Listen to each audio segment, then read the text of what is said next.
ॐ भूर्भुवः स्वः तत्सवितुर्वरेण्यं भर्गो देवस्य धीमहि धियो यो नः प्रचोदयात्। ॐ शान्ति शान्ति शान्तिः। नमस्ते मेरे प्यारे दोस्तों।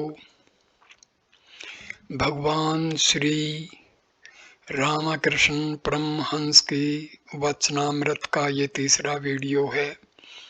इस वीडियो को हम शुरू करते हैं परिच्छेद 3 तृतीय दर्शन, गीता का श्लोक चैप्टर 6 श्लोक नंबर 29। सर्वभूतस्थ सत्मात्मनं सर्वभूतानि चात्मनि ईक्षते योग युक्तात्मा सर्व समदर्शनः। नरेंद्र भावना तथा मास्टर उस समय वराहनगर में अपनी बहन के यहाँ ठहरे थे। जब से श्री रामकृष्ण के दर्शन हुए तब से मन में सब समय उन्हीं का चिंतन चल रहा है। मानो आँखों के सामने सदा वही आनंदमय रूप दिखाई दे रहा हो, कानों में वही अमृतमयी वाणी सुनाई दे रही हो। मास्टर सोचने लगे, इस निर्धन ब्राह्मण ने इन गंभीर आध्यात्मिक तत्वों को कैसे खोज निकाला, किस प्रकार उनका ज्ञान प्राप्त किया। इसके पहले उन्होंने इतनी सरलता से इन गूढ़ तत्वों को समझाते हुए कभी किसी को नहीं देखा। मास्टर दिन रात यही विचार करने लगे कि अवसर पाकर कई भक्त दर्शन के लिए आए। अपने कमरे में छोटे तख्त देखते ही देखते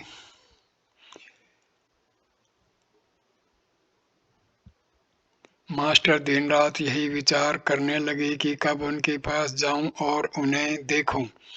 देखते ही देखते रविवार 5 मार्च आ गया। वराहनगर के नेपाल बाबू के साथ दोपहर को 3-4 बजे के लगभग वे दक्षिणेश्वर में आ पहुंचे। देखा श्री रामकृष्ण अपने कमरे में छोटे तख्त के ऊपर विराजमान हैं। कमरा भक्तों से ठसाठस भरा हुआ है। रविवार के कारण अवसर पाकर कई भक्त दर्शन के लिए आए हैं। उस समय मास्टर का किसी के साथ परिचय नहीं हुआ था। वे भीड़ में एक ओर जाकर बैठ गए। देखा श्री रामकृष्ण भक्तों के साथ प्रसन्न मुख हो वार्तालाप कर रहे हैं। एक 19 साल के लड़के की ओर देखते हुए श्री रामकृष्ण बड़े आनंद के साथ वार्तालाप कर रहे हैं। लड़के का नाम है नरेंद्र। अभी ये कॉलेज में पढ़ते हैं और साधारण ब्राह्म समाज में कभी कभी जाते हैं। इनकी आंखें पानीदार और बातें जोशीली हैं। चेहरे पर भक्ति भाव है। मास्टर को अनुमान से मालूम हुआ कि विषासक्त संसारियों की बातें चल रही हैं। ये लोग ईश्वर भक्त धर्मपरायण व्यक्तियों की निंदा किया करते हैं। फिर संसार में कितने दुर्जन व्यक्ति हैं, उनके साथ किस प्रकार बर्ताव करना चाहिए, ये सब बातें होने लगी। श्री रामकृष्ण नरेंद्र से, क्यों नरेंद्र, भला तू क्या कहेगा? संसारी मनुष्य तो न जाने क्या क्या कहते हैं, पर याद रहे कि हाथी जब जाता है तब उसके पीछे पीछे कितने ही जानवर बेतरह चिल्लाते हैं, पर हाथी लौट कर देखता तक नहीं। तेरी कोई निंदा करे तो तू क्या समझेगा? नरेंद्र, मैं तो यही समझूंगा कि कुत्ते भौंकते हैं। श्री रामकृष्ण साहस से, अरे नहीं, यहाँ तक नहीं। सबका हास्य सर्वभूत में परमात्मा का ही वास है, पर मेल मिलाप करना हो तो भले आदमियों से ही करना चाहिए, बुरे आदमियों से अलग ही रहना चाहिए। बाघ में भी परमात्मा का वास है, इसलिए क्या बाघ को भी गला लगाना चाहिए? लोग हंस पड़े। यदि कहो कि बाघ भी तो नारायण है, इसलिए क्यों भागे? इसका उत्तर यह है कि जो लोग कहते हैं कि भाग चलो, वे भी तो नारायण है, उनकी बात क्यों नहीं मानो। एक कहानी सुनो। किसी जंगल में एक महात्मा थे। उनके कई शिष्य थे। एक दिन उन्होंने अपने शिष्यों को उपदेश दिया कि सर्वभूतों में नारायण का वास है, यह जानकर सभी को नमस्कार करो। एक दिन एक शिष्य हवन के लिए जंगल में लकड़ी लेने गया। उस समय जंगल में यह शोरगुल मचा था कि कोई कहीं हो तो भागो, पागल हाथी जा रहा है। सभी भाग गए पर शिष्य ने भागा। उसे तो यह विश्वास था कि हाथी भी नारायण है, इसलिए भागने का क्या काम, वह खड़ा ही रहा। हाथी को नमस्कार किया और उसकी स्तुति करने लगा। इधर महावत के ऊंची आवाज लगाने पर भी कि भागो भागो उसने पैर न उठाए। पास पहुंचकर हाथी ने उसे सूंड से लपेटकर एक ओर फेंक दिया और अपना रास्ता लिया। शिष्य घायल हो गया और बेहोश पड़ा रहा। यह खबर गुरु के कान तक पहुंची। वे अन्य शिष्यों को साथ लेकर वहां गए और उसे आश्रम में उठा लाए। वहां उसकी दवा दारू की, तब वह होश में आया। कुछ देर बाद किसी ने उससे पूछा, हाथी को आता सुनकर तुम वहां से हट क्यों नहीं गए? उसने कहा कि गुरुजी ने तो कह तो दिया था कि जीव जंतु आदि सब में परमात्मा का ही वास है, नारायण ही सब कुछ हुए हैं, इसी से हाथी नारायण को आते देख मैं नहीं भागा। गुरुजी पास ही थे। उन्होंने कहा, बेटा हाथी नारायण आ रहे थे ठीक है, पर महावत नारायण ने तो तुम्हें मना किया था। यदि सभी नारायण है तो उस महावत की बात पर विश्वास क्यों नहीं किया? महावत नारायण की भी बात मान लेनी चाहिए थी। सब हंस पड़े। शास्त्रों में है, आपो नारायण है, जल नारायण है, परंतु किसी जल से देवता की सेवा होती है और किसी से लोग मुंह हाथ धोते हैं, कपड़े धोते हैं, बर्तन मांजते हैं, किंतु वह जल न पीते हैं न ठाकुर जी की सेवा में ही लगाते हैं। इसी प्रकार साधु असाधु भक्त अभक्त सभी के हृदय में नारायण का वास है, किंतु असाधुओं अभक्तों से व्यवहार या अधिक हेल मेल नहीं चल सकता। किसी से सिर्फ बातचीत भर कर लेनी चाहिए और किसी से वह भी नहीं। ऐसे आदमियों से अलग रहना चाहिए। एक भक्त, महाराज यदि दुष्ट जन अनिष्ट करने पर उतारू हूँ या कर डालें तो क्या चुपचाप बैठे रहना चाहिए? गृहस्थ तथा तमोगुण। श्री रामकृष्ण। दुष्ट जनों के बीच रहने से उनसे अपना जीव बचाने के लिए कुछ तमोगुण दिखना चाहिए, परंतु कोई अनर्थ कर सकता है यह सोचकर उल्टा उसी का अनर्थ न करना चाहिए। किसी जंगल में कुछ चरवाहे गौहें चराते थे। वहां एक बड़ा विषधर सर्प रहता था। उसके डर से लोग बड़ी सावधानी से आया जाया करते थे। एक दिन एक ब्रह्मचारी जी उसी रास्ते से आ रहे थे। चरवाहे दौड़ते हुए उनके पास आए और उनसे कहा, महाराज इस रास्ते से न जाइए, यहाँ एक सर्प रहता है, बड़ा विषधर है। ब्रह्मचारी ने कहा, तो क्या हुआ बेटा, मुझे कोई डर नहीं, मैं मंत्र जानता हूँ। यह कहकर ब्रह्मचारी जी उसी ओर चले गए। डर के मारे चरवाहे उनके साथ न गए। इधर सांप फन उठाए झपटता चला आ रहा था, परंतु पास पहुंचने के पहले ही ब्रह्मचारी जी ने मंत्र पढ़ा। सांप आकर उनके पैरों पर लौटने लगा। ब्रह्मचारी ने कहा, तू भला हिंसा क्यों करता है? ले मैं तुझे मंत्र देता हूँ, इस मंत्र को जपेगा तो ईश्वर पर भक्ति होगी, तुझे ईश्वर के दर्शन होंगे, फिर यह हिंसावर्ती न रह जाएगी। यह कहकर ब्रह्मचारी जी ने सांप को मंत्र दिया। मंत्र पाकर सांप ने गुरु को प्रणाम किया और पूछा, भगवान मैं क्या साधना करूं? गुरु ने कहा, इस मंत्र को जप और हिंसा छोड़ दे। इस मंत्र को जप और हिंसा छोड़ दे। चलते इसमें ब्रह्मचारी जी फिर आने का वचन दे गए। इस प्रकार कुछ दिन बीत गए।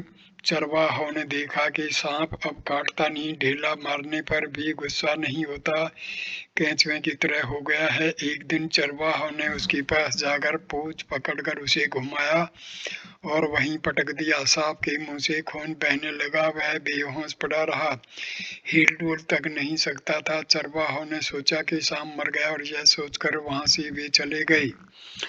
जब बहुत रात बीती तब जब सांप होश में आया और धीरे-धीरे अपने बिल के भीतर गया, देह चूर-चूर हो गई थी, हिलने तक की शक्ति नहीं रह गई थी।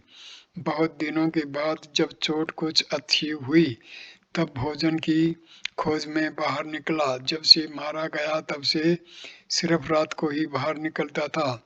हिंसा करता ही न था, सिर्फ घास-फूस, फल-फूल खाकर रह जाता था। साल भर बाद ब्रह्मचारी जी फिर आए। आते ही सांप की खोज करने लगे। चरवाहों ने कहा वह तो मर गया है, पर ब्रह्मचारी को इस बात पर विश्वास न आया। वे जानते थे कि जो मंत्र वे दे गए वह जब तक न सिद्ध होगा तब तक उसकी देह छूट नहीं सकती। ढूंढते हुए उसी ओर वे अपने दिए हुए नाम से सांप को पुकारने लगे। बिल से गुरुदेव की आवाज सुनकर सांप निकल आया और बड़े भक्ति भाव से प्रणाम किया। ब्रह्मचारी जी ने पूछा क्यों, कैसा है? उसने कहा जी अच्छा हूँ।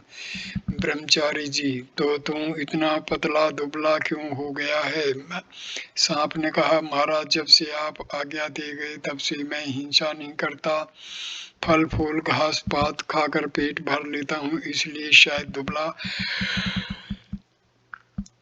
हो गया हूँ। सतोगुण बढ़ जाने के कारण किसी पर वह क्रोध नहीं कर सकता था, इसी से मार की बात भी वह भूल गया था। ब्रह्मचारी जी ने कहा सिर्फ ने खाने से ही किसी की यह दशा नहीं होती, कोई दूसरा कारण अवश्य होगा। तू अच्छी तरह सोच। तो सांप को चरवाहों की मार याद आ गई। उसने कहा हाँ महाराज, अब याद आई, चरवाहों ने एक दिन मुझे पटक पटक कर मारा था।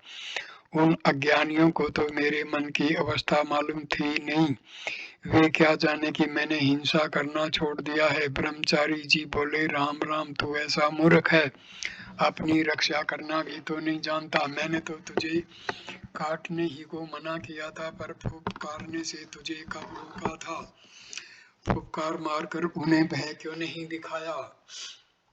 इस तरह दुष्टों के पास फुफकार मारना चाहिए, भय दिखाना चाहिए, जिससे कि वे अनिष्ट न कर बैठे, पर उनमें विष न डालना चाहिए, उनका अनिष्ट न करना चाहिए। भिन्न भिन्न स्वभाव क्या सब आदमी बराबर हैं?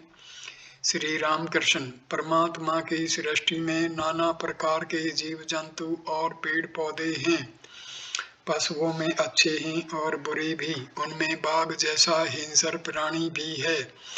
पेड़ों में अमृत जैसे फल लगे हैं ऐसे भी पेड़ हैं, और विष जैसे फल हों ऐसे भी हैं।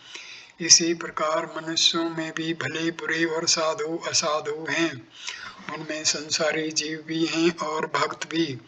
जीव चार प्रकार के होते हैं, बद्ध, मुमुक्षु, मुक्त और नित्य।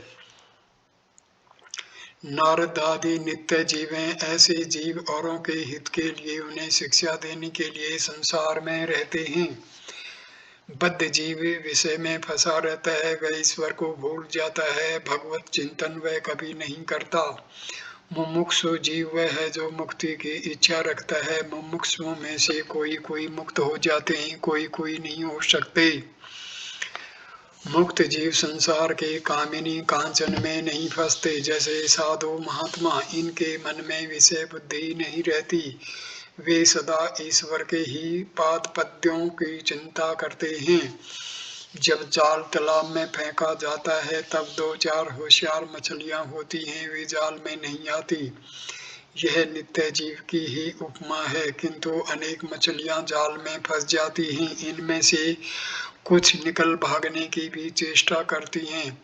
यह मुमुक्षुओं की उपमा है, परंतु सब मछलियां नहीं भाग सकती, केवल दो चार उछल उछल कर जाल से बाहर हो जाती हैं। तब मछुआ कहता है अरे एक बड़ी मछली बह गई, किंतु जो जाल में पड़ी हैं उनमें से अधिकांश मछलियां निकल नहीं सकती, वे भागने की चेष्टा भी नहीं करती। जाल को मुंह में फांस कर मिट्टी के नीचे सिर घुसेड़ कर चुपचाप पड़ी रहती हैं और सोचती हैं अब कोई भय की बात नहीं है, बड़ी आनंद में है, पर वे नहीं जानती कि मछुआ घसीट कर उन्हें ले जाएगा। यह बद्ध जीवों की उपमा है। संसारी मनुष्य बद्ध जीव बद्ध जीव संसार के कामनी कांचन में फंसे हैं, उनके हाथ पैर बंधे हैं, किंतु फिर भी वे सोचते हैं कि संसार में कामिनी कांचन में ही सुख है और यहाँ हम निर्भय हैं। वे नहीं जानते इन्हीं में उनकी मृत्यु होगी। बद्ध जीव जब मरता है तब उसकी स्त्री कहती है, तुम तो चले पर मेरे लिए क्या कर गए। माया भी ऐसी ही होती है कि बद्ध जीव पड़ा तो है मृत्यु शैया पर चिराग में ज्यादा बत्ती जलती हुई देखकर कहता है, तेल बहुत जल रहा है, बत्ती कम करो। बद्ध जीव ईश्वर का स्मरण नहीं करता। यदि अवकाश मिला तो या तो गप करता है या फालतू काम करता है। पूछने पर कहता है, क्या करूं, चुपचाप बैठ नहीं सकता, इससे घेरा बांध रहा हूं। कभी ताशी खेलकर समय काटता है। सब सतप्त होकर सुन रहे हैं। गीता के 10वें पाठ का 3रा श्लोक। यो माम जम नादि चेवेत्ति लोक महेश्वरम असंबूढ़ स मृत्युषु सर्व पापई प्रमुच्यते। उपाय विश्वास। एक भक्त, महाराज इस प्रकार के सांसारिक जीवों के लिए क्या कोई उपाय है? श्री राम कृष्ण, उपाय अवश्य है। कभी कभी साधुओं का आसन करना चाहिए और कभी कभी निर्जन स्थान में ईश्वर का स्मरण और विचार, परमात्मा से भक्ति और विश्वास की प्रार्थना करनी चाहिए। विश्वास हुआ कि सफलता मिली, विश्वास से बढ़कर और कुछ नहीं। केदार के प्रति विश्वास में कितना बल है यह तो तुमने सुना है ने। पुराणों में लिखा है कि रामचंद्र जी को, जो साक्षात पूर्ण ब्रह्म नारायण है, लंका जाने के लिए सेतु बांधना पड़ा था, परंतु हनुमान राम नाम के विश्वासी से कूद कूद कर समुद्र के पार चले गए। उन्होंने सेतु की परवाह नहीं की। सब हंसते हैं। किसी को समुद्र के पार जाना था। विभीषण ने एक पत्ते पर राम नाम लिखकर उसके कपड़े के खूंटे में बांध कर कहा कि तुम अब कोई भय नहीं, विश्वास करके पानी के ऊपर से चले जाओ, किंतु यदि तुम्हें अविश्वास हुआ तो तुम डूब जाओगे। वह मनुष्य बड़े मजे से समुद्र के ऊपर से चला जा रहा था। उसी समय उसकी यह इच्छा हुई कि गांठ को खोलकर देखो तो इसमें क्या बंधा है। गांठ खोलकर उसने देखा तो एक पत्ते पर राम नाम लिखा था। जो ही उसने सोचा कि अरे, इससे तो सिर्फ राम नाम लिखा है, अविश्वास हुआ कि वह डूब गया। जिसका ईश्वर पर विश्वास है वह यदि महापातक करे तो, गो ब्राह्मण स्त्री हत्या भी करे तो भी इस विश्वास के बल से वह बड़े बड़े पापों से मुक्त हो सकता है। वह यदि कहे कि ऐसा काम कभी न करूंगा तो उसे फिर किसी बात का भय नहीं। यह कहकर श्री राम कृष्ण ने इस मर्म का बंगला गीत गाया। दुर्गा दुर्गा अगर जपूं में जब मेरे निकलेंगे प्राण, देखूं कैसे नहीं तारती, कैसे हो करुणा की खान। गो ब्राह्मण की हत्या करके करके भी मदिरा का पान, जरा नहीं परवाह पापों की, लूंगा निश्चय पद निर्वाण। नरेंद्र होमा पक्षी। नरेंद्र की बात चली। श्री राम कृष्ण भक्तों से कहने लगे, इस लड़के को यहाँ एक प्रकार देखते हो, चुलबुला लड़का जो माँ बाप के पास बैठता है तब चुपचाप बैठा रहता है, चांदनी पर खेलता है तब उसकी और ही मूर्ति हो जाती है। ये लड़के नित्य सिद्ध हैं, ये संसार में नहीं बंधते। थोड़ी ही उम्र में इनका चैतन्य होता है और ये ईश्वर की ओर लग जाते हैं। ये संसार में जीवों को शिक्षा देने के लिए आते हैं। संसार की कोई भी वस्तु जैसे कि कामनी कांचन में ये कभी नहीं पड़ते। इसी प्रकार की एक कथा है। यह एक चिड़िया थी। चिड़िया की कथा है। यह चिड़िया आकाश में बहुत ऊंचाई पर रहती है। ये अंडा देता है और अंडा गिरने लगता है, परंतु इतने ऊंचे से वह जब गिरता है, फूट जाता है, तब बच्चा गिरने लगता है। गिरते गिरते उसकी आंखें खुलती और पंख निकल आते हैं। आंखें खुलने से जब वह बच्चा देखता है कि मैं गिर रहा हूँ और जमीन पर गिर कर चूर चूर हो जाऊंगा, तब वह एकदम अपनी माँ की ओर फिर ऊंचे चढ़ जाता है। नरेंद्र उठ गए। सभा में केदार, प्राण, कृष्ण मास्टर आदि और भी कई सज्जन थे। श्री राम कृष्ण देखो नरेंद्र गाने में, बजाने में, पढ़ने लिखने में सब विषयों में अच्छा है। उस दिन केदार के साथ उसने तर्क किया था। केदार की बातों को खटाखट काटता गया। श्री राम कृष्ण और सब लोग हंस पड़े। मास्टर से अंग्रेजी में क्या कोई तर्क की किताब है? मास्टर जी हाँ, अंग्रेजी में इसको न्याय शास्त्र लॉजिक कहते हैं। श्री राम कृष्ण अच्छा कैसा है, कुछ सुनाओ तो।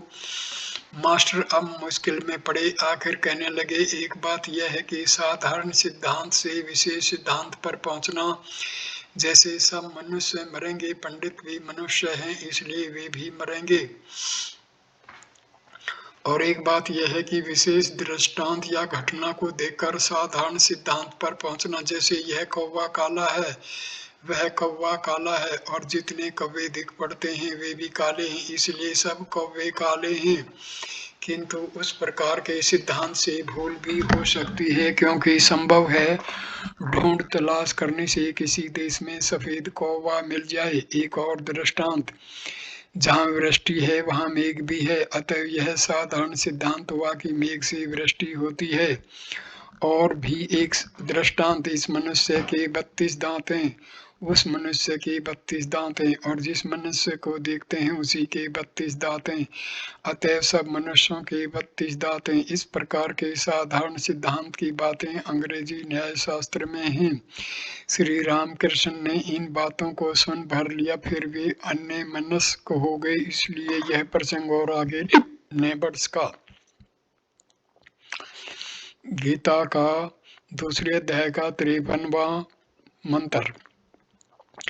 श्रुति विपर्तिपन्ना ते यदा सतास्यति निश्चला समाधावचला बुद्धिस्तदा योगम वापश्यसि।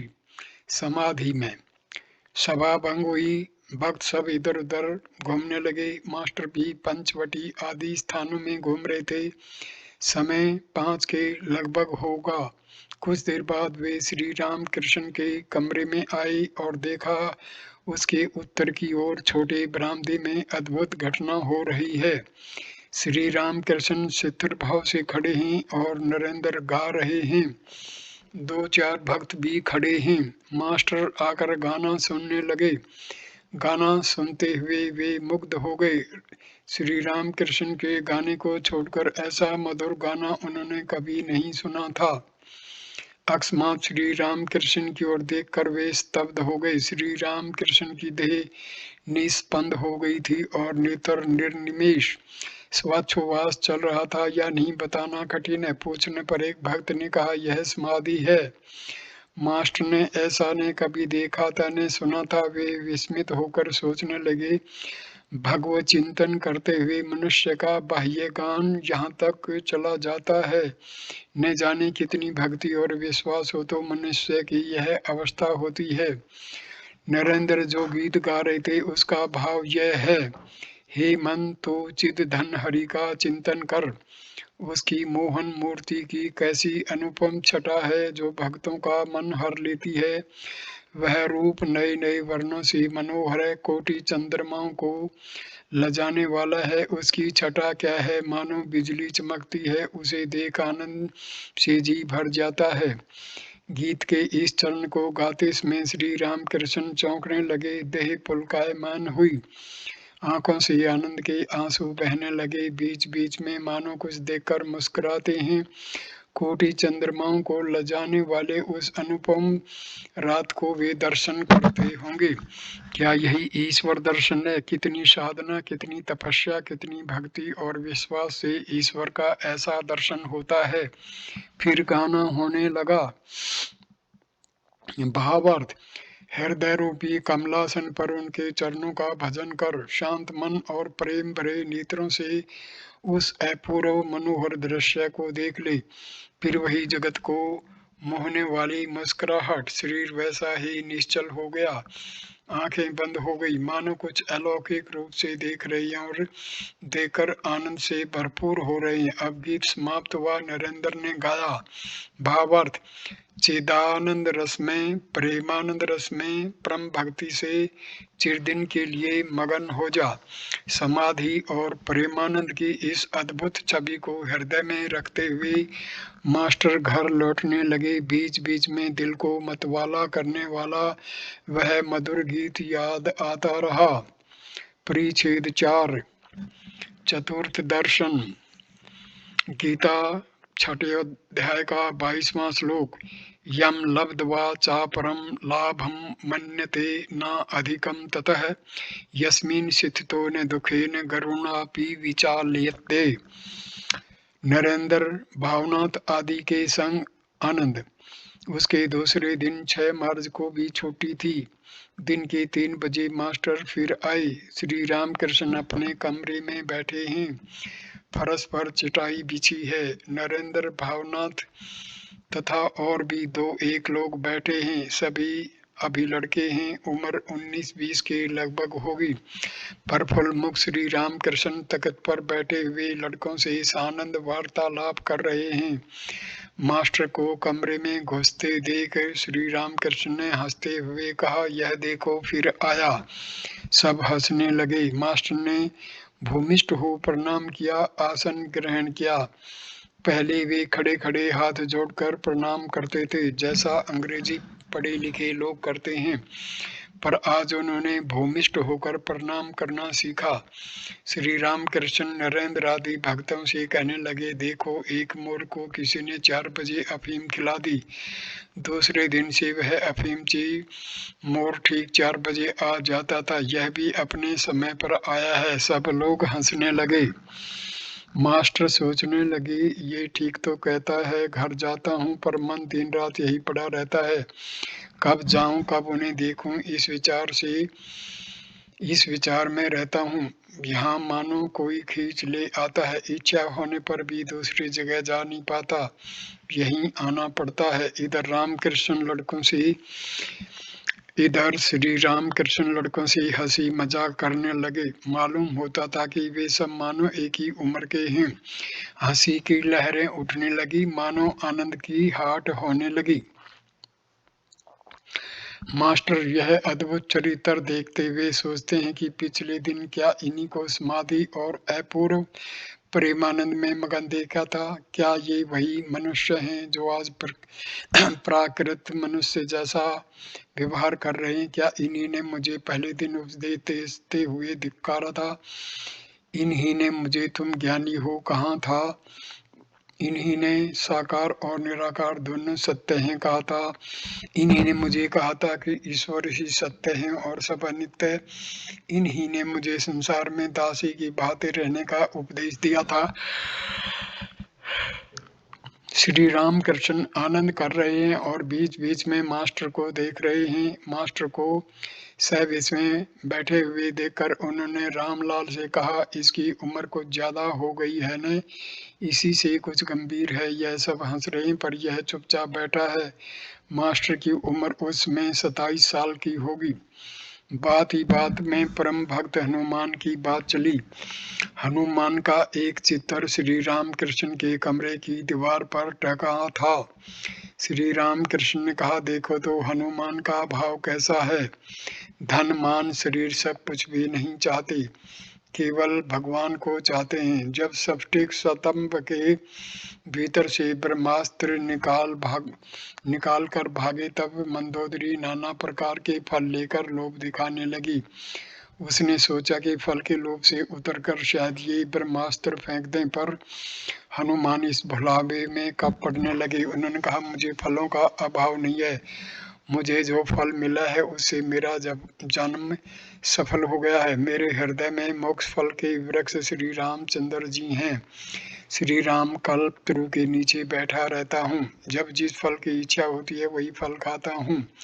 फल के बारे में कहता हूँ कि तेरा फल मैं नहीं चाहता हूँ, तू मुझे फल नहीं दिखा, मैं इसका प्रतिफल दे जाऊंगा। इसी भाव का एक गीत श्री रामकृष्ण गा रहे हैं। फिर वही समाधि, देह निश्चल, नेत्र शिथिल, बैठे हैं जैसी मूर्ति फोटोग्राफ में देखने को मिलती है। भक्तगण अभी इतना हंस रहे थे, पर अब सब एक दृष्टि से श्री रामकृष्ण की इस अद्भुत अवस्था का दर्शन करने लगे। मास्टर दूसरी बार यह समाधि अवस्था देख रहे थे। बड़ी देर बाद अवस्था का परिवर्तन हो रहा है। देह शिथिल हो गई, मुख साहस्य हो गया, इंद्रियां फिर अपना अपना काम करने लगी। नेत्रों से आनंदाश्रु बहते हुए राम राम उच्चारण कर रहे हैं। मास्टर सोचने लगे, क्या ये ही महापुरुष लड़कों के साथ दिल लगी कर रहे थे? तब तो यह जान पड़ता था कि मानो 5 वर्ष के बालक हैं। श्री रामकृष्ण प्रकृतिस्थ होकर फिर प्राकृत मनुष्यों जैसा व्यवहार कर रहे हैं।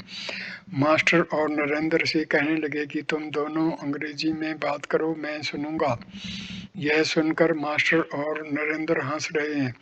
दोनों परस्पर कुछ बातचीत करने लगे, पर बंगला में। श्री रामकृष्ण के सामने मास्टर का तर्क करना संभव नहीं था, क्योंकि तर्क का तो घर उन्होंने बंद कर दिया है। अतः मास्टर अब तक तर्क कैसे कर सकते हैं? श्री रामकृष्ण ने फिर कहा, पर मास्टर के मुंह से अंग्रेजी तर्क न निकला। परिच्छेद 4, गीता के 11वें अध्याय का 18वां श्लोक। तोम अक्षरम परम वेदितव्यम, तौमस्य विश्वस्य परम निधानम, तौमव्यय शाश्वत धर्म गोपता, सनातन नस्त्वम पुरुषो मतो में। अंतरंग भक्तों के संग में मैं कौन हूँ? 5 बजे हैं, भक्त लोग अपने अपने घर चले गए। सिर्फ मास्टर और नरेंद्र रह गए। नरेंद्र हाथ मुंह धोने के लिए गए। मास्टर भी बगीचे में इधर उधर घूमते रहे।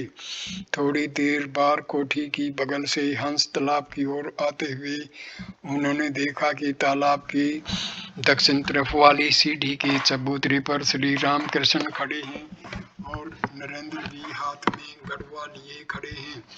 श्री रामकृष्ण कहते हैं, देख और जरा ज्यादा आया जा करना, तूने हाल में ही आना शुरू किया है ने। पहली जान पहचान के बाद सभी लोग कुछ ज्यादा आया करते हैं, जैसे नया पति।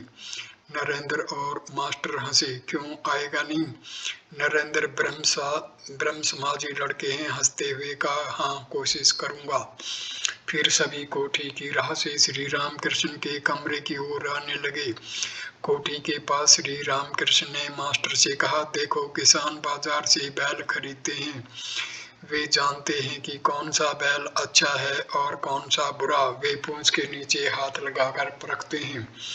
कोई कोई बैल पूंछ पर हाथ लगाने से लेट जाते हैं। वे ऐसे बैल नहीं खरीदते, पर जो बैल पूंछ पर हाथ रखते ही बैल बड़ी तेजी से कूद पड़ता है, उसी बैल को वे चुन लेते हैं। नरेंद्र इसी बैल की जाति का है, भीतर खूब तेज है। यह कहकर श्री रामकृष्ण मुस्कुराने लगे। फिर कोई ऐसे होते हैं कि मानो उनमें जान ही नहीं है, न जोर है न दृढ़ता।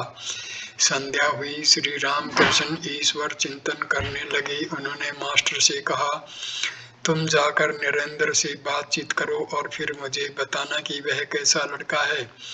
आरती हो चुकी। मास्टर ने बड़ी देर में नरेंद्र को चांदनी के पश्चिम की तरफ पाया।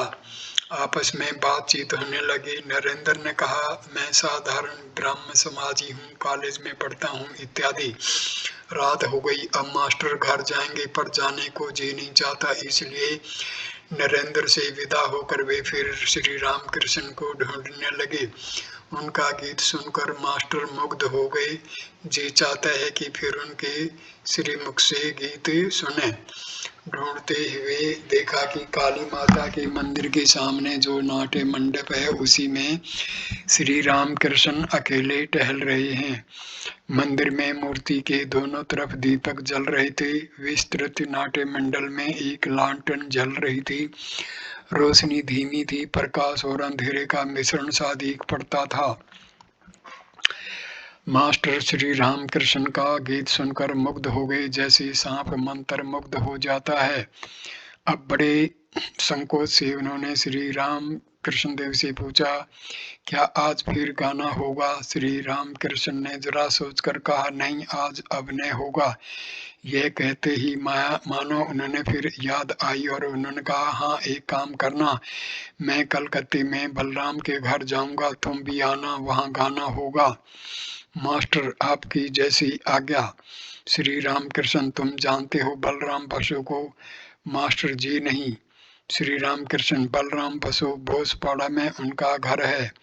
मास्टर जी, मैं पूछ लूंगा। श्री रामकृष्ण मास्टर के साथ टहलते हुए, अच्छा, तुमसे एक बात पूछता हूँ, मुझे तुम क्या समझते हो? मास्टर चुप रहे। श्री रामकृष्ण ने फिर से पूछा, तुम्हें क्या मालूम होता है मुझे कितने आने ज्ञान हुआ है? मास्टर, आने की बात तो मैं नहीं जानता, पर ऐसा ज्ञान या प्रेम, भक्ति या विश्वास या वैराग्य या उदार भाव मैंने और कहीं कभी नहीं देखा। श्री रामकृष्ण हंसने लगे। इस बातचीत के बाद मास्टर प्रणाम करके विदा हुए। फाटक तक जाकर फिर कुछ याद आया। उल्टे पांव लौटकर फिर श्री रामकृष्ण देव के पास नाट्य मंडप में हाजिर हुए। उस धीमी रोशनी में श्री रामकृष्ण अकेले टहल रहे थे, निसंग, जैसे सिंह वन में अकेला अपनी मौज मस्ती में फिरता रहता है। आत्माराम और किसी की अपेक्षा नहीं। विस्मित होकर मास्टर उन महापुरुष को देखने लगे। श्री रामकृष्ण मास्टर से, क्यों जी, फिर क्यों लेटे? मास्टर जी, वे अमीर आदमी होंगे, शायद मुझे भीतर न जाने दें, इसलिए सोच रहा हूँ कि वहां न जाऊंगा, यही आकर आपसे मिलूंगा। श्री रामकृष्ण, नहीं जी, तुम मेरा नाम लेना, कहना कि मैं उनके पास जाऊंगा, बस कोई भी तुम्हें मेरे पास ले आएगा, जैसी आपकी आज्ञा। कहकर मास्टर ने फिर प्रणाम किया और वहां से विदा हुए। परिच्छेद 5। परिच्छेद 5। बलराम के मकान पर श्री रामकृष्ण तथा प्रेमानंद में नृत्य। रात के 8-9 बजे का समय होगा। होली के 7 दिन बाद राम, मनोमोहन, राखाल, नृत्य गोपाल आदि भक्तगण श्री रामकृष्ण को घेर कर खड़े हैं। सभी लोग हरि नाम का संकीर्तन करते करते तन्मय हो गए हैं। कुछ भक्तों की भावा अवस्था हुई है। भावा अवस्था में नृत्य गोपाल का वक्ष स्थल लाल हो गया है। सबके बैठने पर मास्टर ने श्री रामकृष्ण को प्रणाम किया। श्री रामकृष्ण ने देखा राखाल सोए हैं, भाव मगन, बाह्य ज्ञान विहीन। वे उनकी छाती पर हाथ रखकर कह रहे हैं, शांत हो, शांत हो। राखाल की यह दूसरी भावा अवस्था थी। वे कलकत्ते में अपने पिता के साथ रहते हैं। बीच बीच में श्री रामकृष्ण का दर्शन करने आ जाते हैं। इसके पूर्व उन्होंने श्यामपुकुर में विद्यासागर महाशय के स्कूल में कुछ दिन अध्ययन किया था। श्री रामकृष्ण ने मास्टर से दक्षिणेश्वर में कहा था, मैं कलकत्ते में बलराम के घर जाऊंगा, तुम भी आना, इसीलिए वे उनके दर्शन करने आए हैं। फाल्गुन कृष्णा सप्तमी, शनिवार 11 मार्च 1882 ईस्वी। श्रीयुत बलराम श्री रामकृष्ण को निमंत्रण देकर लाए हैं। अब भक्तगण बरामदे में बैठे प्रसाद पा रहे हैं। दासवत बलराम खड़े हैं। देखने से समझा नहीं जाता कि वे इस मकान के मालिक हैं। अब भक्तगण बरामदे में बैठे मास्टर श्री रामकृष्ण के पास कुछ दिनों से आने लगे हैं। उनका अभी तक भक्तों के साथ परिचय नहीं हुआ है। केवल दक्षिणेश्वर में नरेंद्र के साथ परिचय हुआ था। सर्वधर्म समन्वय। कुछ दिनों बाद श्री रामकृष्ण दक्षिणेश्वर में शिव मंदिर की सीढ़ी पर भावावेष्ट होकर बैठे हैं। दिन के 4-5 बजे का समय होगा। मास्टर भी बैठे हैं, पास ही बैठे हैं। थोड़ी देर पहले श्री रामकृष्ण उनके कमरे के फर्श पर जो बिस्तर बिछाया गया है उस पर विश्राम कर रहे थे। अभी उनकी सेवा के लिए सदैव उनके पास कोई नहीं रहता था। हृदय के चले जाने के बाद से उनको कष्ट हो रहा है। कलकत्ते से मास्टर के आने पर वे उनके साथ बात करते करते श्री राधाकांत के मंदिर के सामने वाले शिव मंदिर की सीढ़ी पर आकर बैठे। मंदिर देखते ही वे एकाएक भावाविष्ट हो गए। वे जगन माता के साथ बातचीत कर रहे हैं, कह रहे हैं, माँ सभी कहते हैं मेरी घड़ी ठीक ठीक चल रही है। ईसाई, हिंदू, मुसलमान सभी कहते हैं मेरा धर्म ठीक है, परंतु माँ किसी की भी तो घड़ी ठीक नहीं चल रही।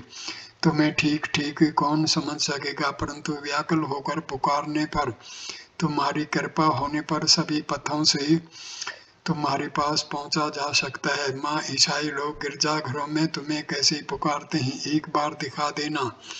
परंतु माँ, भीतर जाने पर लोग क्या कहेंगे, यदि कुछ गड़बड़ हो जाए तो फिर लोग काली मंदिर में, यदि न जाने तो फिर गिरजाघर के दरवाजे के पास से दिखा देना।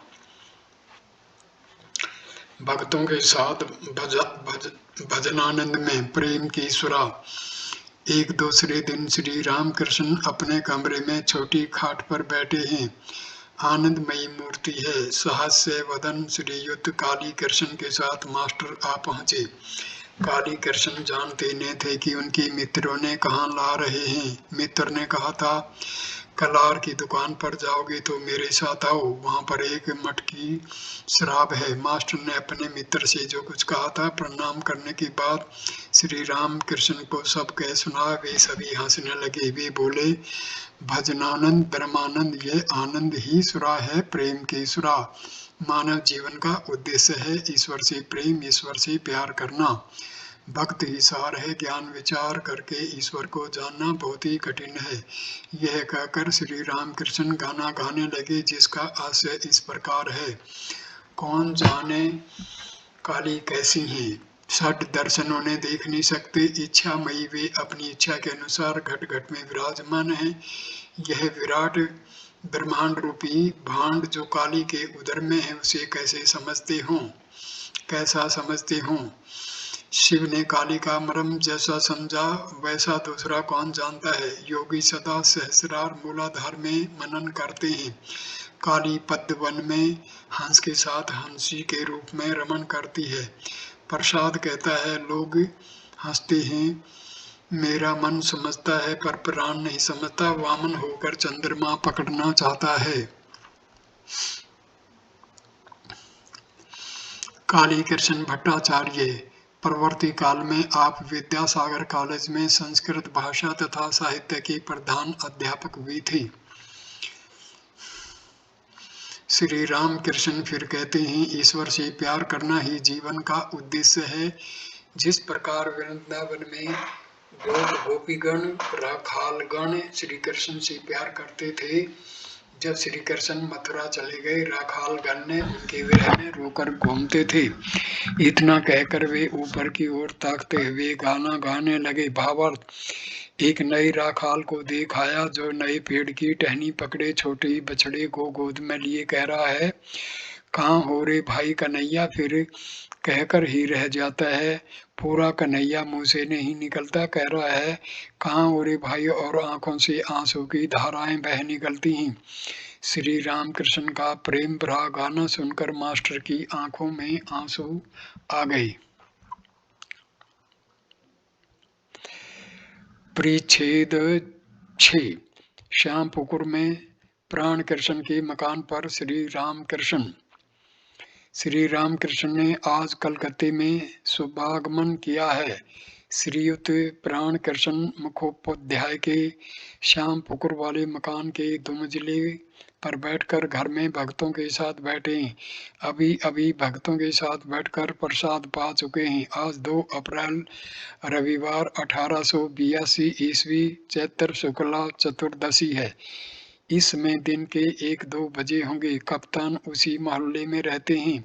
श्री रामकृष्ण की इच्छा है कि इस मकान में विश्राम करने के बाद कप्तान के घर होकर उनसे मिलकर कमल कुटीर नामक मकान में श्री केशव सेन को देखने जाएं। प्राण कृष्ण बैठक घर में बैठे हैं। राम मनोहर, केदार, सुरेंद्र, गिरिंदर, सुरेंद्र के भाई राखाल, बलराम, मास्टर आदि भक्तगण उपस्थित हैं। मोहल्ले के कुछ सज्जन तथा अन्य दूसरे निमंत्रित व्यक्ति भी आए हैं। श्री राम कृष्ण क्या कहते हैं यह सुनने के लिए सभी उत्सुक होकर बैठे हैं। श्री राम कृष्ण कह रहे हैं ईश्वर और उनका ऐश्वर्य, यह जगत उनका ऐश्वर्य है, परंतु ऐश्वर्य देखकर ही सब लोग भूल जाते हैं। जिनका ऐश्वर्य है उनकी खोज नहीं करते। कामनी कांचन का भोग करने सभी जाते हैं, परंतु उसमें दुख और अशांति ही अधिक है। संसार मानो विशालाक्षी नदी का भंवर है। नाव भंवर में पड़ने पर फिर उसका बचना कठिन है। गोखरू कांटे की तरह एक छूटता है तो दूसरा जकड़ जाता है। गोरख धंधे में एक बार घुसने पर निकलना कठिन है। मनुष्य मानो जल सा जाता है। एक भक्त महाराज तो उपाय उपाय साधु संग और प्रार्थना। श्री राम कृष्ण उपाय साधु संग और प्रार्थना। वैद्य के पास गए बिना रोग ठीक नहीं होता। साधु संग एक ही दिन करने से कुछ नहीं होता, सदा ही आवश्यक है, रोग लगा ही है। फिर वैद्य के पास बिना रहे नाड़ी ज्ञान नहीं होता, साथ साथ घूमना पड़ता है, तब समझ में आता है कि कौन कफ की नाड़ी है और कौन पित्त की नाड़ी। भक्त साधु संग से क्या उपकार होता है। श्री राम कृष्ण ईश्वर पर अनुराग होता है, उनसे प्रेम होता है, व्याकुलता ने आने से कुछ भी नहीं होता। साधु संग करते करते ईश्वर के लिए प्राण व्याकुल होता है। जिस प्रकार घर में कोई अस्वस्थ होने पर मन सदा ही चिंतित रहता है और यदि किसी की नौकरी छूट जाती है तो वह जिस प्रकार ऑफिस ऑफिस में घूमता रहता है, व्याकुल होता रहता है, उसी प्रकार यदि किसी ऑफिस में उसे जवाब मिलता है कि कोई काम नहीं तो फिर दूसरे दिन आकर पूछता है क्या आज कोई जगह खाली हुई। एक और उपाय है व्याकुल होकर प्रार्थना करना। ईश्वर अपने ही उनसे कहना पड़ता है तुम कैसे हो, दर्शन दो, दर्शन देना ही होगा। तुमने मुझे पैदा क्यों किया। सिखों ने कहा था ईश्वर दया में है, मैंने उनसे कहा था दया में क्यों कहूँ, उन्होंने हमें पैदा किया है। यदि वे ऐसा करें जिससे हमारा मंगल हो तो इसमें आश्चर्य क्या है। माँ बच्चों का पालन करेंगे ही, इसमें फिर दया की बात क्या है। यह तो करना ही होगा, इसीलिए उन पर जबरदस्ती करके उनसे प्रार्थना स्वीकार करानी होगी। वे हमारी माँ और हमारे बाप जो हैं। लड़का यदि खाना पीना छोड़ दे तो माँ बाप उसके बालिग होने के 3 वर्ष पहले ही उसका हिस्सा उसे दे देते हैं। फिर जब लड़का पैसा मांगना और बार बार कहता है माँ तेरे पैरों पड़ता हूँ मुझे 2 पैसे दो, तो माँ हैरान होकर उसकी व्याकुलता देकर पैसा फेंक ही देती है। साधु संग करने पर एक और उपकार होता है सत्य और असत का विचार। सत्य नित्य पदार्थ अर्थात ईश्वर, असत्य अर्थात अनित्य। असत पथ पर मन जाते ही विचार करना पड़ता है। हाथी जब दूसरे के केले के पेड़ को खाने के लिए सूंड बढ़ाता है तो उसी समय महावत उसे अंकुश मारता है। पड़ोसी महाराज पाप बुद्धि क्यों होती है। श्री राम कृष्ण उनके जगत में सभी प्रकार हैं। साधु लोग भी उन्होंने बनाए, दुष्ट लोगों को भी उन्होंने ही बनाया है। सद्बुद्धि भी वे देते हैं और असद्बुद्धि भी। पाप की जिम्मेदारी और कर्म फल। पड़ोसी तो क्या पाप करने पर हमारी कोई जिम्मेदारी नहीं है। श्री राम कृष्ण ईश्वर का नियम है कि पाप करने पर उसका फल भोगना पड़ेगा। मिर्च खाने पर क्या तीखा नहीं लगेगा। सेजो बाबू ने अपनी जवानी में बहुत कुछ किया था, इसलिए मरते समय उन्होंने अनेक प्रकार के रोग हुए। कम उम्र में इतना पता नहीं चलता। काली बाड़ी में भोजन पकाने के लिए सुंदरवन की लकड़ी रहती है, वह गीली लकड़ी पहले पहल अच्छी जलती है। उसमें मालूम भी नहीं होता कि इसके अंदर जल है। लकड़ी का जलना समाप्त होते इसमें सारा जल पीछे की ओर आ जाता है और फैंच फोंच करके चूल्हे की आग बुझा देता है। इसलिए काम क्रोध लोभ इन सब से सावधान रहना चाहिए। देखो ने हनुमान ने क्रोध में लंका जला दी थी। अंत में ख्याल आया अशोक वन में सीता है, तब सटपटाने लगे कि कहीं सीता जी का कुछ न हो जाए। पड़ोसी तो ईश्वर ने दुष्ट लोगों को बनाया ही क्यों। श्री राम कृष्ण उनकी इच्छा, उनकी लीला, उनकी माया में विद्या भी है, अविद्या भी। अंधकार की भी आवश्यकता है। अंधकार रहने पर प्रकाश की महिमा और भी अधिक प्रकट होती है। काम, क्रोध, लोभ आदि खराब चीजें तो अवश्य हैं, परंतु उन्होंने ये दिए क्यों हैं? दिए महान व्यक्तियों को तैयार करने के लिए।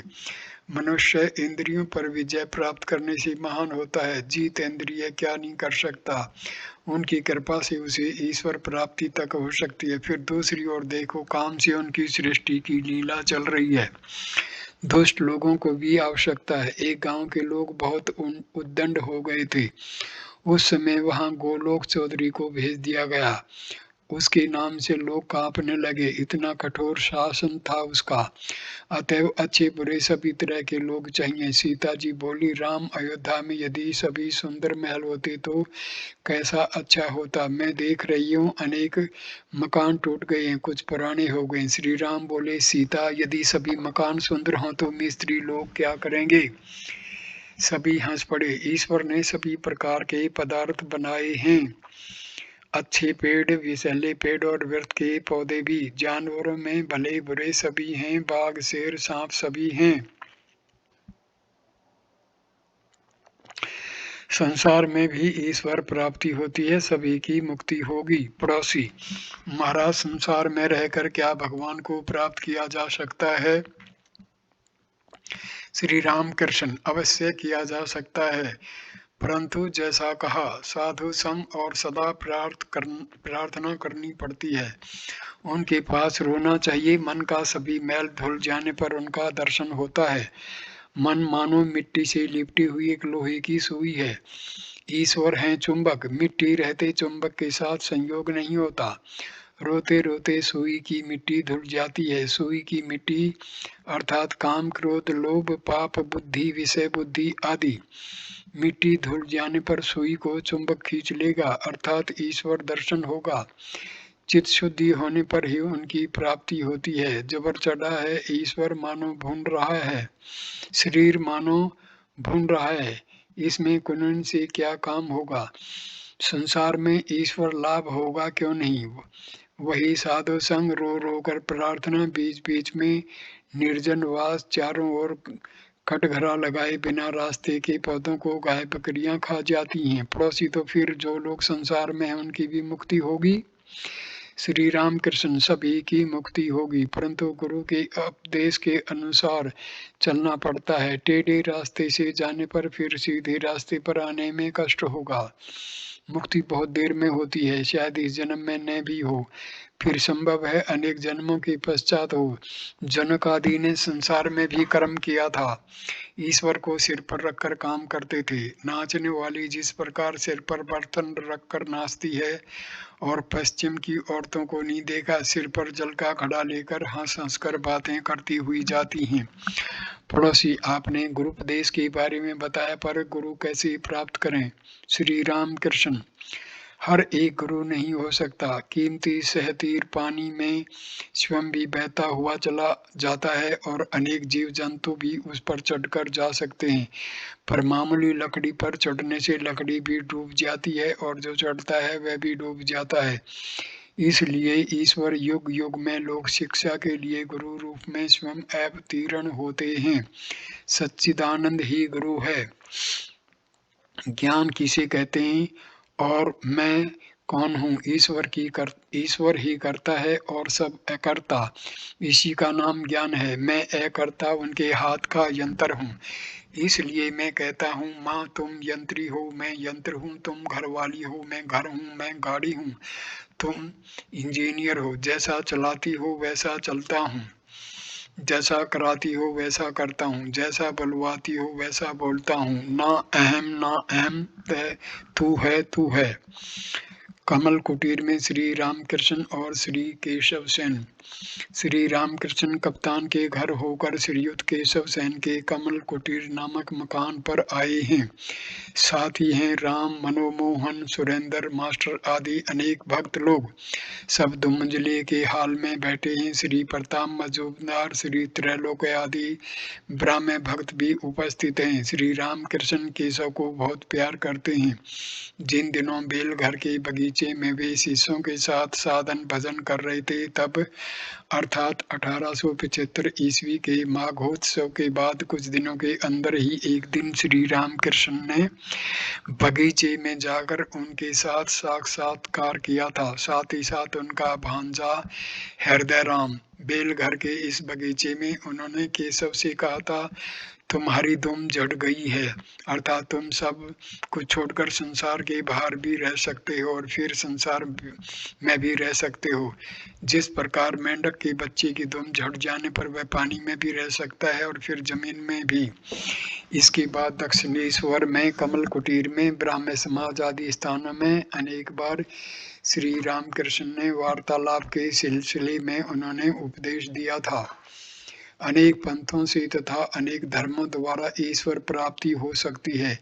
बीच बीच में निर्जन में साधन भजन करके भक्ति लाभ करते हुए संसार में रहा जा सकता है।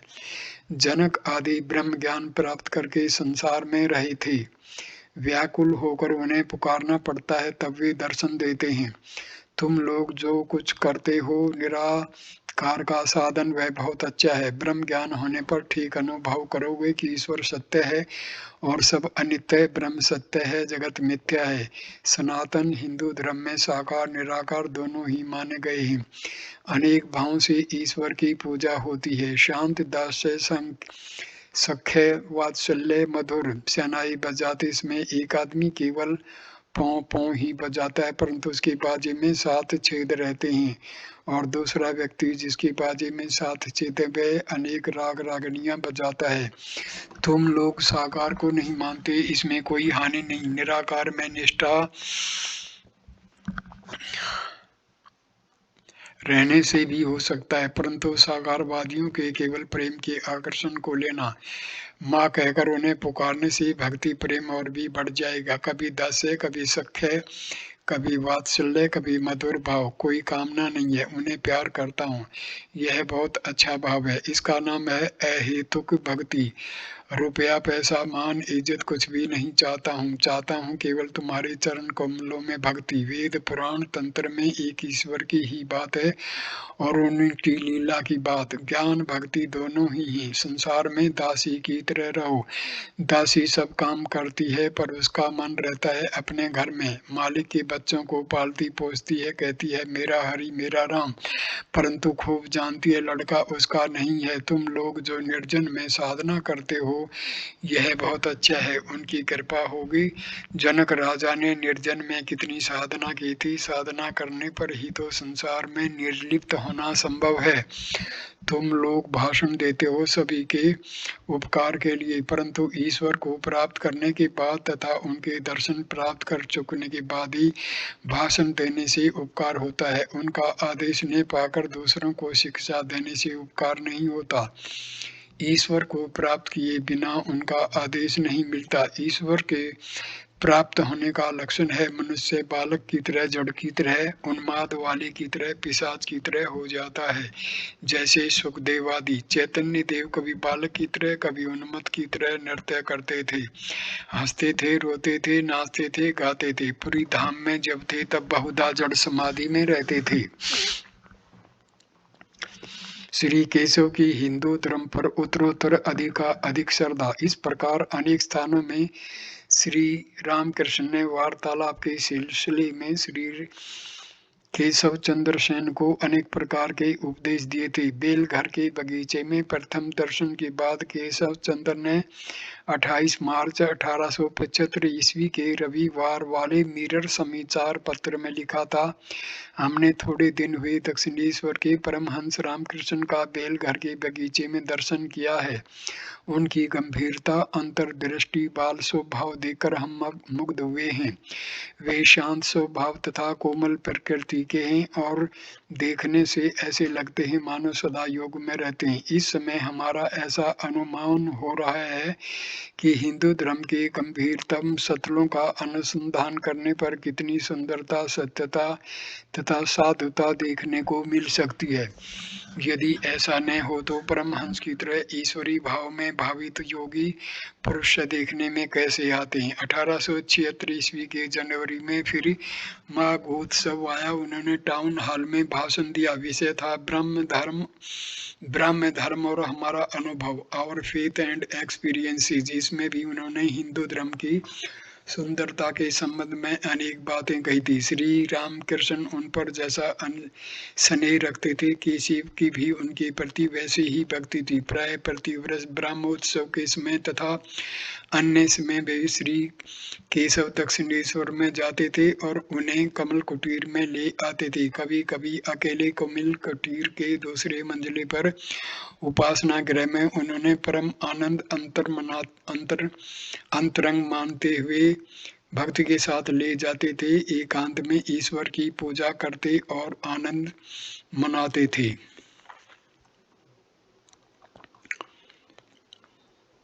We met not long ago, Paramhansa of Dakshineshwar, and were charmed by the depth, penetration, and simplicity of his spirit. The never-ceasing metaphors and analogies in which he indulged are most of them as apt as they are beautiful. The characteristics of his mind are the very opposite to those of Pandit Dayananda Saraswati, the former being so gentle, tender, and contemplative, as the latter is sturdy, masculine, and polemical. Hinduism must have in it a deep source of beauty, truth, and goodness to inspire such men as these. Sunday Mirror, March 28, 1875.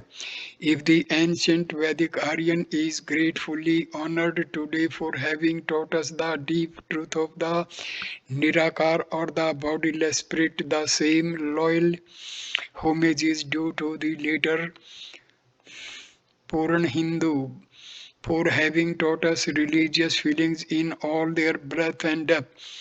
In the days of the Vedas and the Vedanta, India was all communion yoga. In the days of the Puranas, India was all emotions bhakti.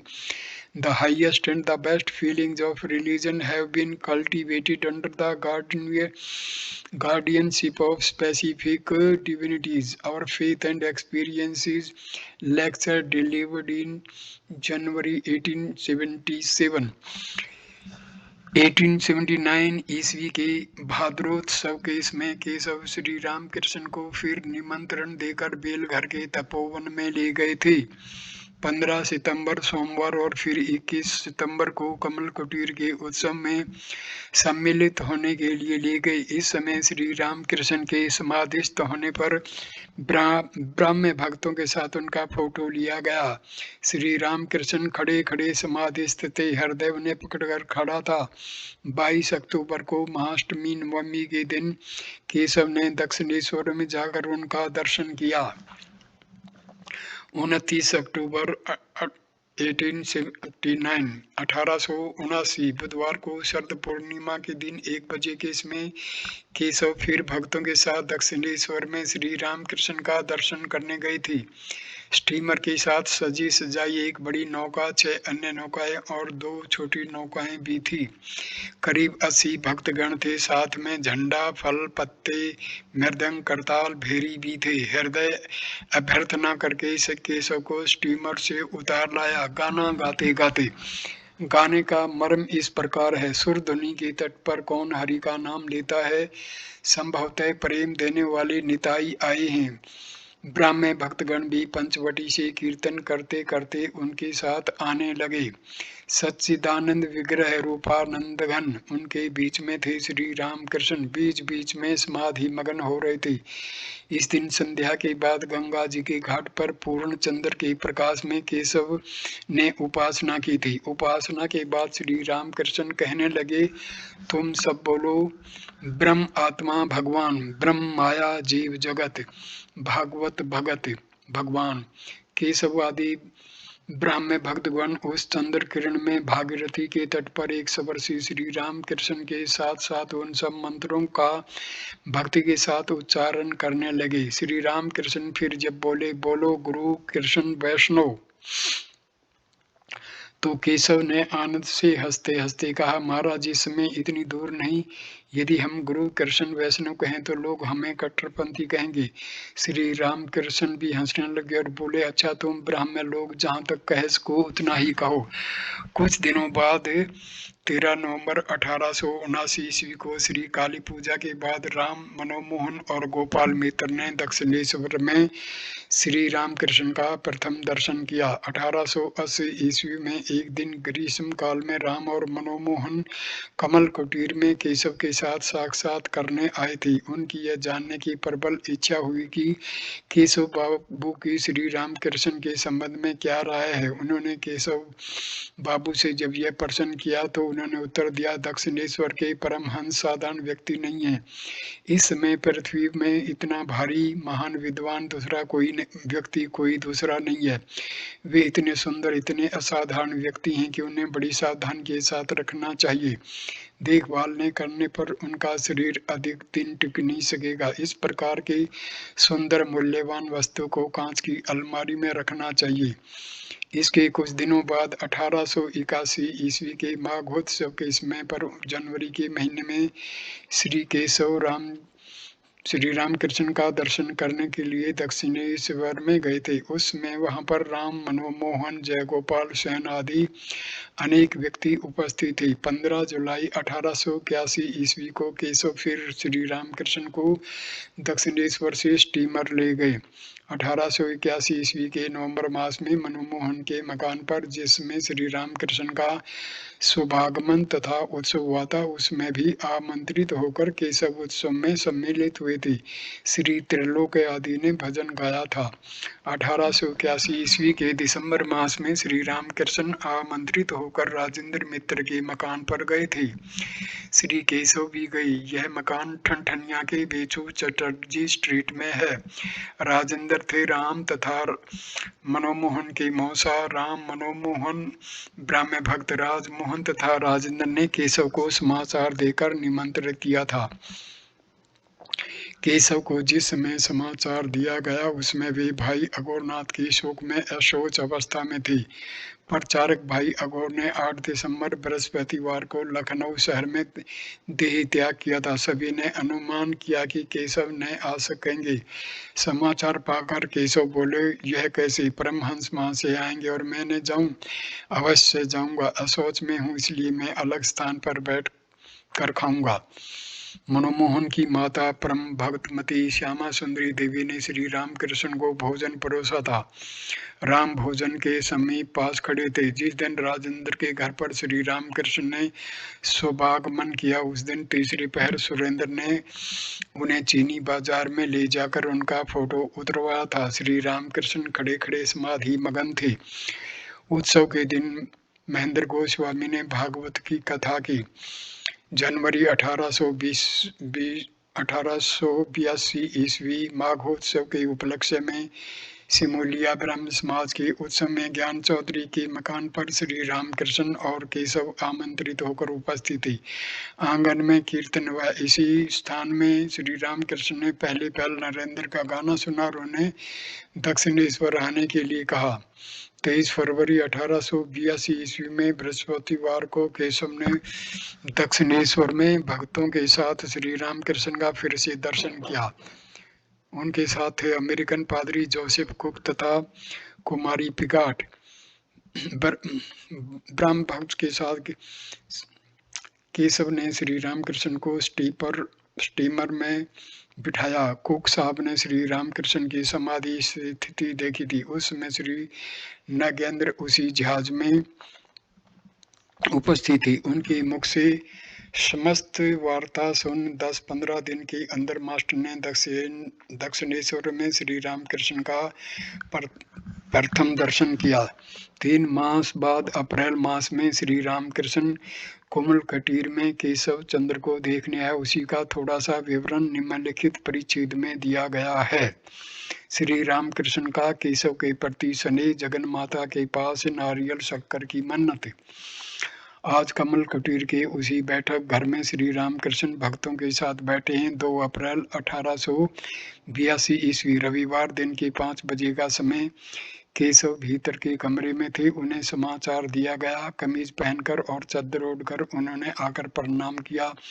उनके भक्त मित्र कालीनाथ बसु रुग्ण हैं, वे उन्हें देखने जा रहे हैं।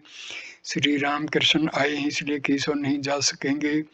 श्री रामकृष्ण कह रहे हैं तुम्हें बहुत काम रहता है, फिर अखबार में भी लिखना पड़ता है, वहां दक्षिणेश्वर जाने का अवसर नहीं रहता, इसलिए मैं ही तुम्हें देखने आ गया हूँ। तुम्हारी तबीयत ठीक नहीं है। यह जानकर नारियल शक्कर का मन्नत मांगी थी। माँ से कहा था माँ यदि केशवर को कुछ हो जाए तो फिर कलकत्ता जाकर किसके साथ बात करूंगा। श्री प्रताप आदि ब्राह्मण भक्तों के साथ श्री रामकृष्ण वार्तालाप कर रहे हैं। पास ही मास्टर को बैठे देख वे केशव से कहते हैं वे वहां पर दक्षिणेश्वर में क्यों नहीं जाते, पूछो तो इतना ये कहते हैं कि स्त्री बच्चों पर मन नहीं है। एक मास में कुछ अधिक समय हुआ। मास्टर श्री रामकृष्ण के पास आया जाया करते हैं। बाद में जाने में कुछ दिनों का विलंब हुआ, इसलिए श्री रामकृष्ण इस प्रकार कह रहे हैं। उन्होंने कह दिया था आने में देरी होने पर मुझे पत्र देना। ब्राह्मण भक्तगण श्री समाध्यायी को देखकर श्री रामकृष्ण से कह रहे हैं आप विद्वान हैं, वेद शास्त्र आदि का आपने अच्छा अध्ययन किया है। श्री रामकृष्ण कह रहे हैं हाँ, इनकी आंखों में से इनकी भीतरी भाग दिखाई दे रहा है, ठीक जैसे खिड़की की कांच में से घर के भीतर की चीजें दिखाई देती हैं। श्री त्रिलोक गाना गा रहे हैं। गाना हो रहा है, इतने में ही संध्या का दिया जलाया गया। गाना सुनते सुनते श्री रामकृष्ण एकाएक खड़े हो गए और माँ का नाम लेते लेते समाधि मगन हो गए। कुछ स्वस्थ होकर स्वयं ही नृत्य करते करते गाना गाने लगे, जिसका आशय इस प्रकार है। मैं सुरापान नहीं करता, जय काली कहता हुआ सुधा का पान करता हूँ। वह सुधा मुझे इतना मतवाला बना देती है कि लोग मुझे नशाखोर कहते हैं। गुरु जी का दिया हुआ गुड़ लेकर उसमें प्रवृत्ति का मसाला मिलाकर ज्ञान रूपी कला और उससे शराब बनाता हूँ और मेरा मतवाला मनो से मूल मंत्र रूपी बोतल में से पीता है। पीने के पहले तारा कहकर मैं उसे शुद्ध कर लेता हूँ। राम प्रसाद कहता है कि ऐसी शराब पीने पर धर्म अर्थादि चतुर्वर्ग की प्राप्ति होती है। श्री केशव का श्री रामकृष्ण स्नेह पूर्वक नेत्रों से देख रहे हैं, मानो अपने निजी हैं और मानो भयभीत हो रहे हैं कि कहीं केशव किसी दूसरे के अर्थात संसार के न बन जाएं। उनकी ओर ताकते हुए श्री रामकृष्ण ने फिर गाना प्रारंभ किया, जिसका भावार्थ इस प्रकार का है। बात करने से भी डरती हूँ, न करने से भी डरती हूँ। हे राधा, मन में संदेह होता है कि कहाँ तुम जैसा निधि को गंवाने बैठो। हम तुम्हें वह मंत्र बतलाती हैं जिससे हम विपत्ति पार हो गया और जो लोगों को भी विपत्ति से पार कर देता है। अब तुम्हारी जैसी इच्छा, अर्थात सब कुछ छोड़कर भगवान को पुकारो। वे ही सत्य हैं, सब अनित्य हैं, उन्हें प्राप्त किए बिना कुछ भी नहीं होगा। यही महामंत्र है। फिर बैठ करके भक्तों के साथ वार्तालाप कर रहे हैं। उनके लिए जलपान की तैयारी हो रही है। हाल के एक कोने में एक ब्राह्मण भक्त पियाना बजा रहे हैं। श्री रामकृष्ण प्रसन्न वदन हो बालक की तरह पियाना के पास खड़े होकर देख रहे हैं। थोड़ी देर बाद उन्हें अंधपुर में ले जाया गया। वहां से जलपान करेंगे और महिला उन्हें प्रणाम करेंगे। श्री रामकृष्ण का जलपान समाप्त हुआ। अभी गाड़ी में बैठे ब्रह्म भक्त गण सभी गाड़ी के पास खड़े हैं। कमल कुटीर से गाड़ी दक्षिणी की ओर चल पड़ी। ये इस वीडियो को मैं यहीं विराम देता हूँ। अगला वीडियो परिच्छेद 7 श्री रामकृष्ण तथा ईश्वर चंद्र विद्यासागर से शुरू करेंगे। तीसरा वीडियो होगा ये। नमस्ते दोस्तों, ये वीडियो देखने के लिए नमस्ते, धन्यवाद।